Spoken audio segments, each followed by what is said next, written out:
let's think about, at this time, think about something that you want to say, like a parting words to our beloved Mr. and Mrs. Tan.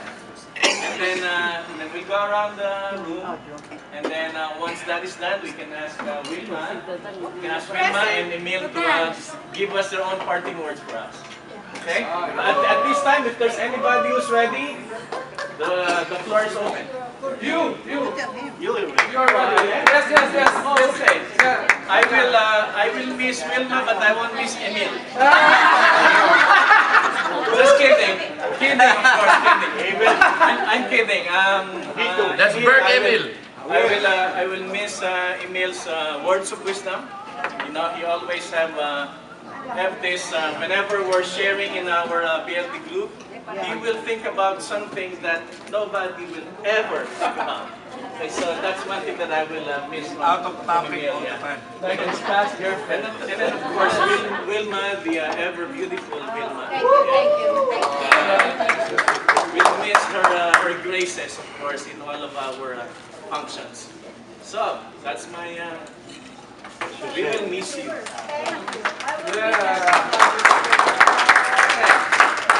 Anybody who wants to say? Cora is next. Ready? No crying.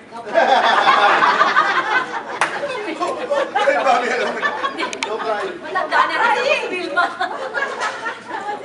Well, definitely miss you guys. Umiyak ka! Okay, for all your good health. Okay? Everybody's good health.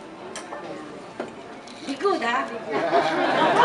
Bakit sa kanya ko Emil, be good, ano? Si Emil ang nag-good. Si Emil sa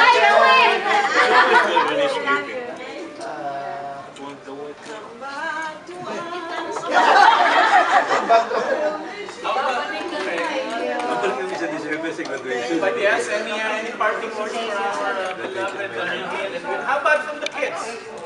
The kids are still going to be here, right?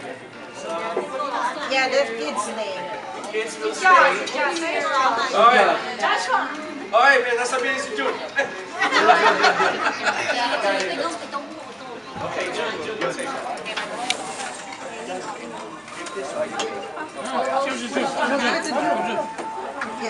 She's up here now. Just good like that. Okay. Oh, there you go. Well, Emil, Wilma.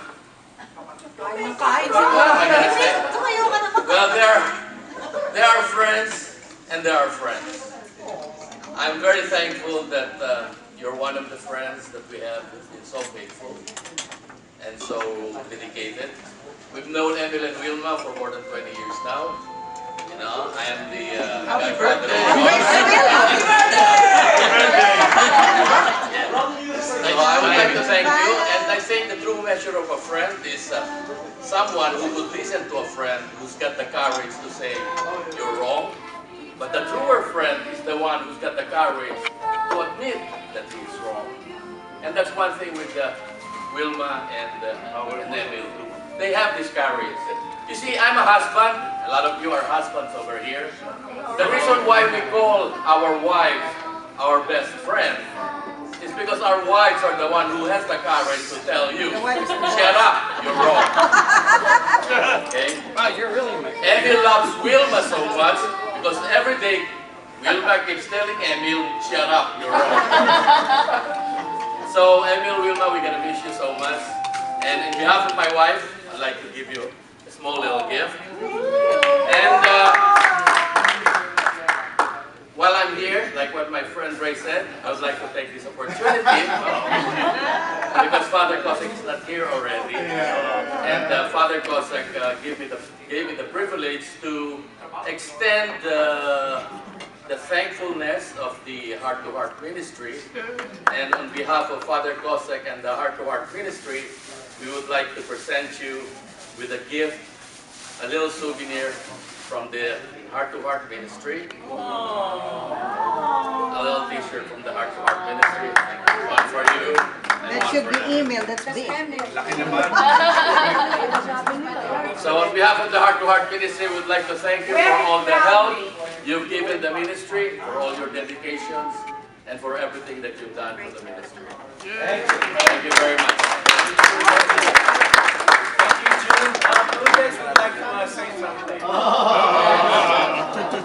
Okay, we're gonna get dessert now.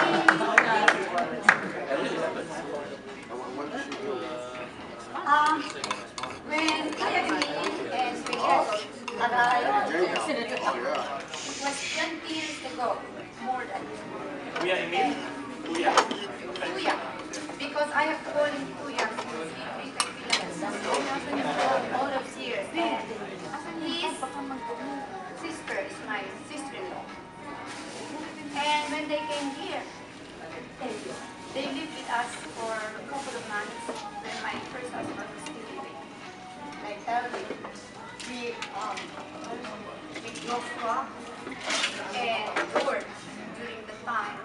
It was a big family. They were helping me in the house and everything, but that was the first time I saw them. I never saw them before.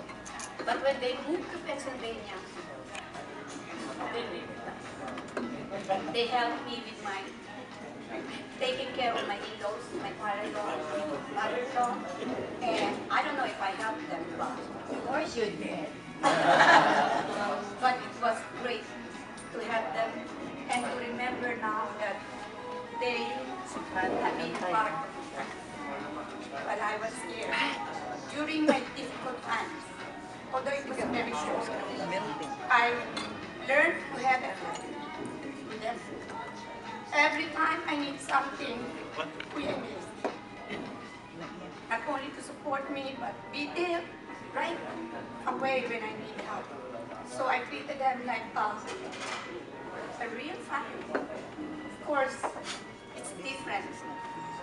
Because in my mind, he's not really my brother, but he's always here. Amen. And God bless you. Thank you. Thank you, Prudence, for sharing. I know everyone can relate to your experience. We all have our own stories. Anybody else?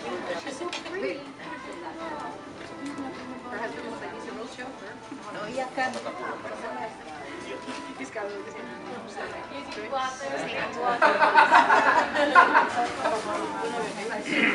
I don't really have to say much because you all know how my parents have touched your lives. I'm not a very emotional person, but it's going to be really hard when they leave. I just thank them for everything I have and for making me the man I am today. Yeah.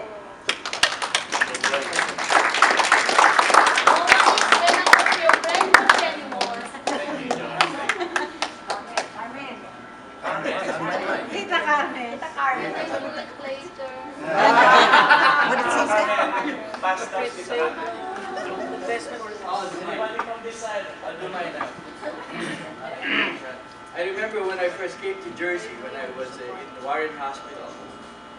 This was probably 15 years ago. I was in the residency training. I was entering, and at the time, there was a party with Dr. Saga's house. And I met this gentleman who is like 007 guy. He's really tall, handsome, and talking about his good time with prior girlfriends. And I said, oh, this guy must be single. Never did I know, when I did my rotation at Warren Hospital, second floor, there was a nurse whose last name is the same as last name of that guy. That guy was really somebody. So, second episode, Estado ka. we went through, my wife and I went through customs. It was marriage encounter.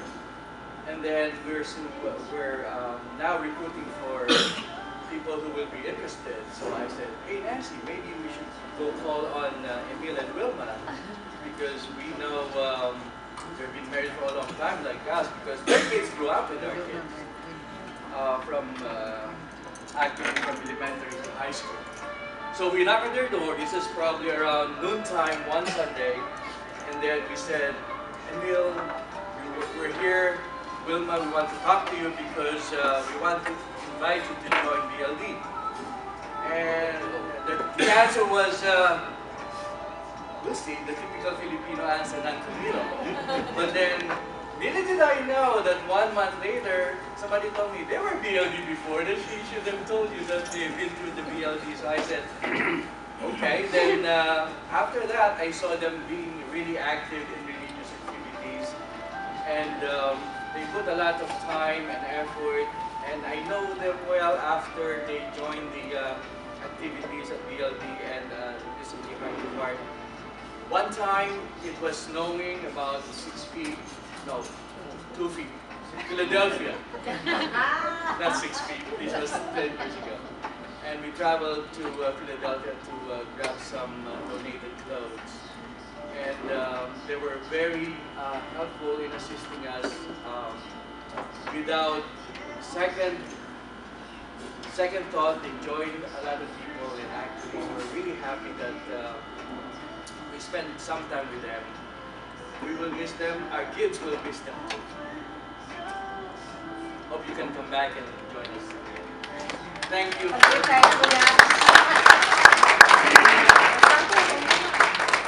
Thank you, Dr. Vic. Yeah, I just want to add something to that. Yeah, Emil and Wilma really stuck with the BLT through thick and thin. So if there's any group who really miss you, it will be The Praise Ministry. Okay. We'll miss Emil. Yeah, of course, we will miss Tito Emil's voice, you know? That's right. And one thing, I don't know if anybody else noticed, Tito Emil's boots. I never mentioned that, but I always notice that. It's so good. Like, He's gonna do a solo on Friday. Skin or snake skin or whatever. You know, Tito Emil, and Sing a Tito song, Wilma, Emil. we will really miss you in BLD. One thing, just like a quick thought that I was just reflecting on my previous life reflection, how God called Abraham, you know, and how he listened and left his comfort zone. And I think this is your comfort zone. You've been here for such a long time. For years and years, you've been with BLD, you've got friends, your son and daughter are going to be here. Surely you're going to miss them. But God is calling you to another, it's another calling. And you are so brave to listen to Him. This is your calling, you have to go to that. And, you know, keep in touch with God most especially. Keep in touch with us. We will continue praying for you. So, yeah, we will do. And we hope that our paths will cross again. All right? Thank you, Nico Noel. Did you notice the progression? First it was Kuya Emil, and then it became Tito Emil. So it's getting younger. So now let's call on Rudy Gaba.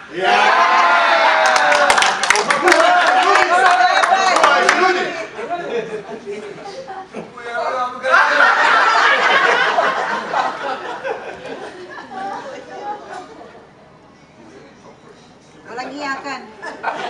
Walang iyakan. Excuse me, Rudy, maubos na yung baterya, dalian mo.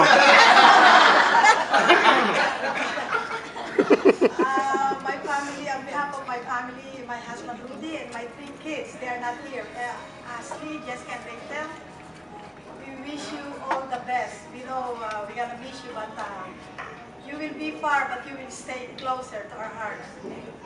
And this is not, we don't want to say goodbye, because we wish you that. That's what Jessica and Rachel and my kids told me to say, not to bye, not to say goodbye to both of you, to wish you the best.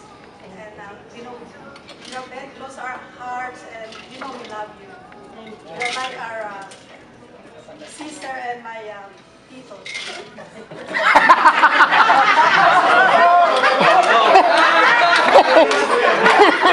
Did she say grandpa? Just and my kids are friends, and your daughter Maria. Yeah, so we are here. Okay, so you just call us. Okay. any help we will give you. Yeah. Open hearts. Open hearts. Yeah, okay. No cry, okay? Alright, you're gonna miss your jokes. I know, yeah. Man, nakaboots na yun. Abot na naman. Nakaboots siya, nakaboots. Thank you, Lucy and Evelyn. I think they made a great point that we can offer any help that we can give to their kids. And we are all family. Just remember, we can offer anything. Just don't ask for money. Okay.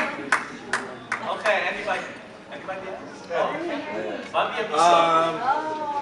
What else can I say that has not been said yet? Something about Emil. I have to thank you very much for increasing my knowledge in medicine. Buni. Which is yeah, that's always it's gonna be in the repertoire of my jokes about your buni diagnosis. Buni lang yan.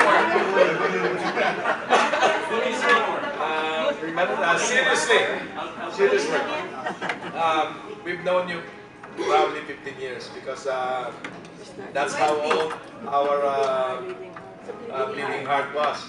You're the first one. You somehow when you came into our group, you've increased the commitments we've had to our apostolate, and thank you for that. We'll never forget you. You've been a mainstay,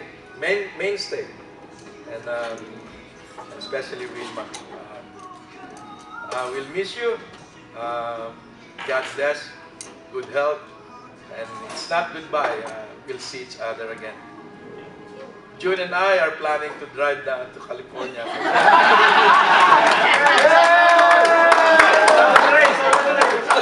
We're gonna get there before you. Oh, somebody wants to say goodbye. I'm not gonna say goodbye because I'm not that's here yet. Yeah. But can we just say she didn't? You know I love you. Aguinaldos.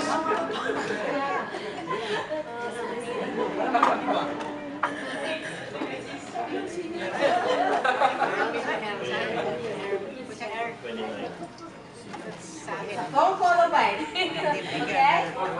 Phone call away. It's time.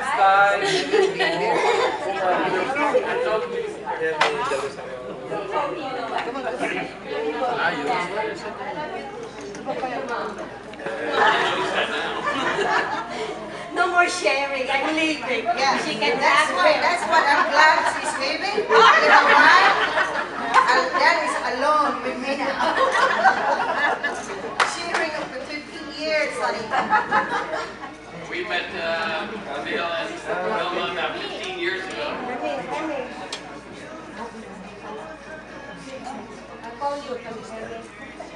We met Emil and Wilma about 15 years ago in the Bleeding Heart group. When our son Danny was about 12 years old, and Josh and Mike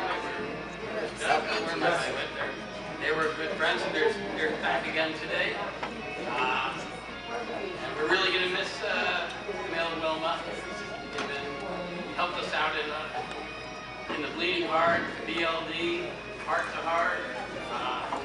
Anytime you ask anything of them, her answer is always of course. That's what you and Sometimes I do it. and even though she's leaving, she's always going to be my girlfriend.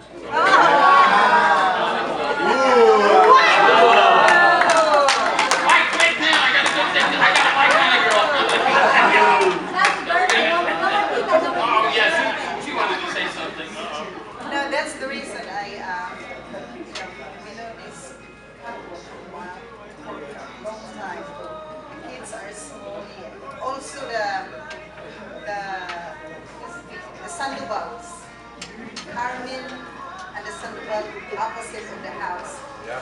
Over in Philipsburg. Philipsburg. I was They meet Jim. before of course, there was the bleeding heart. The original bleeding heart is here today. The abiso, the shroud, and also the gearless. And all times. I'm not gonna say goodbye to each one of you because I know the good word to bring you back here, or we probably go. We're all coming. Yes. Thank you for sharing, my honey. My boyfriend, Ikaw, magsalita ka. Kasi, matagal rin. And not to forget, I think Dan would like to ask you if you still want to join the Lotto. Got it right here, Powerball. All right.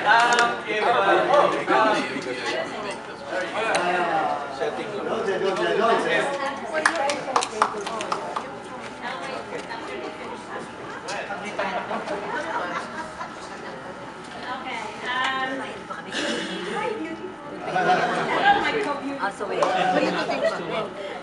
it's too bad. You wouldn't make it. we met at Wilma,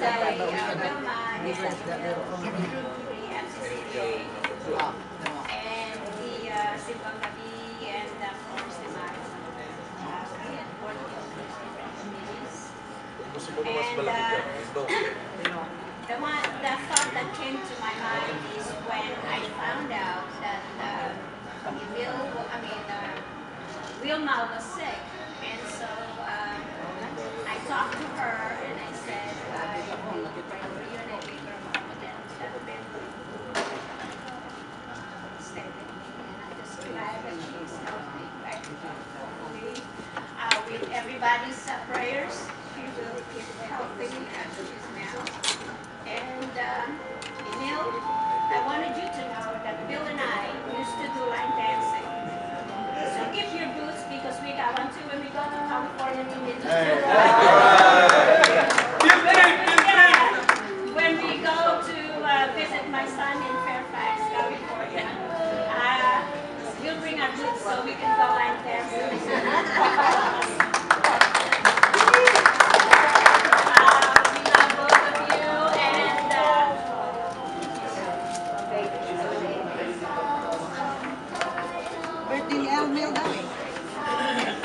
How about some words from Tante?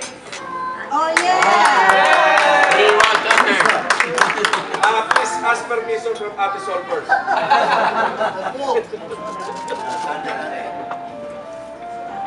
Oo, matagal na sama to. Come on, Tita Sol. We have known Emil and Wilma for a very, very long time. The first time they came to Phoenix Break. And we happen also to be the godfather of one of the kids. Nino! We miss you a lot. We miss you a lot. Just remember that if you come back here again, our house is open. Kami, Ate, kami, paano kami? Emil and Wilma, thank you for your kindness and your friendship. You made our stay here in Easton very pleasant, even though we only know you for just over a year. Thank you very much. Good luck and all the best. Thank you. Yeah, GR. I don't want to cry. He's my best friend. And excuse me? Girlfriend. That's what I say. No, boyfriend. No boyfriend.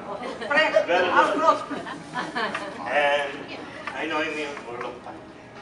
Around 50 years. I'm gonna miss him, his wife. And good luck with your new endeavors, and we wish you luck. God bless you. Thank you. Thank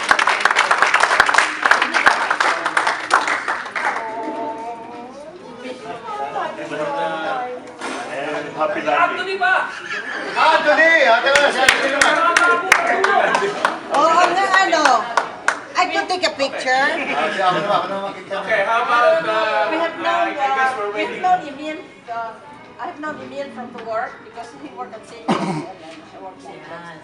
And the first time I met him, he said, "Oh, Pilipina ka, yeah." I remember that. Tito Gabi. Okay, so I guess Tito Gabi. we are now at this. Tito Gabi. Tita Karen pa! Last but not the least. You have to hear from Carmen. Yes, yes. The best for last. The best friend. Gabi.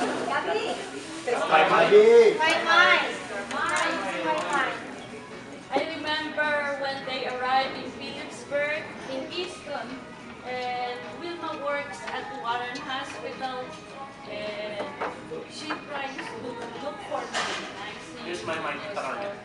Yeah, she wanted me to do something for the family, but the one I could not forget is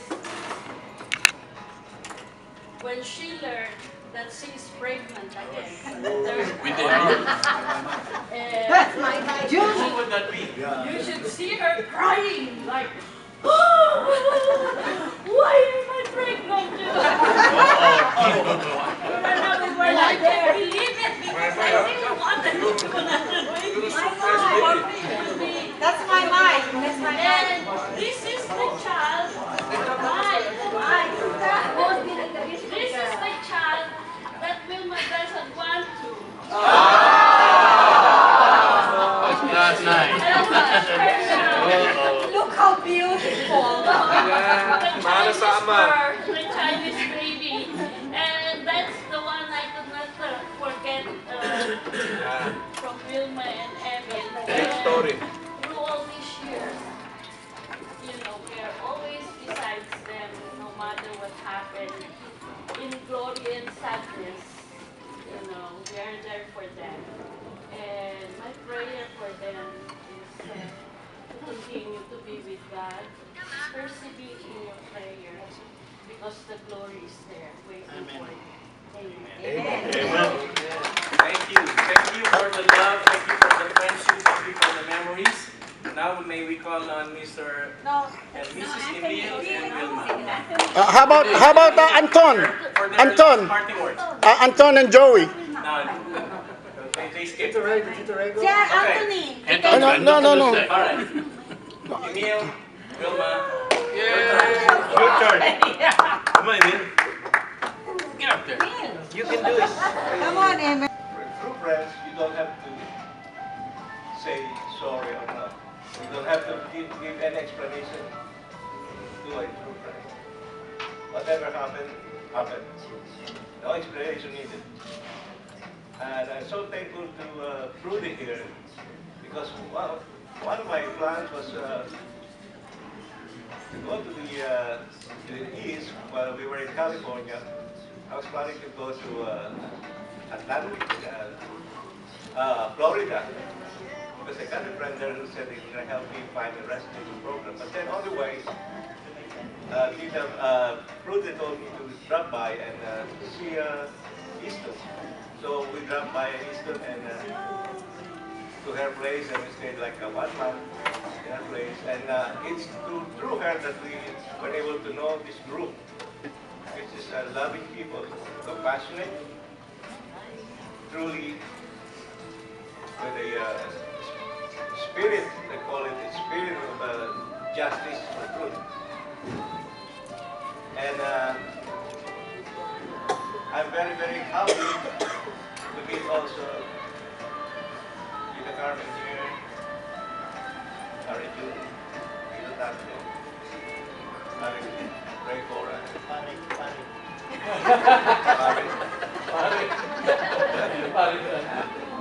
There are no words that come out of my mouth to explain our gratitude towards all you loving people. We love you, and God may have their protection against all of us. I thank you.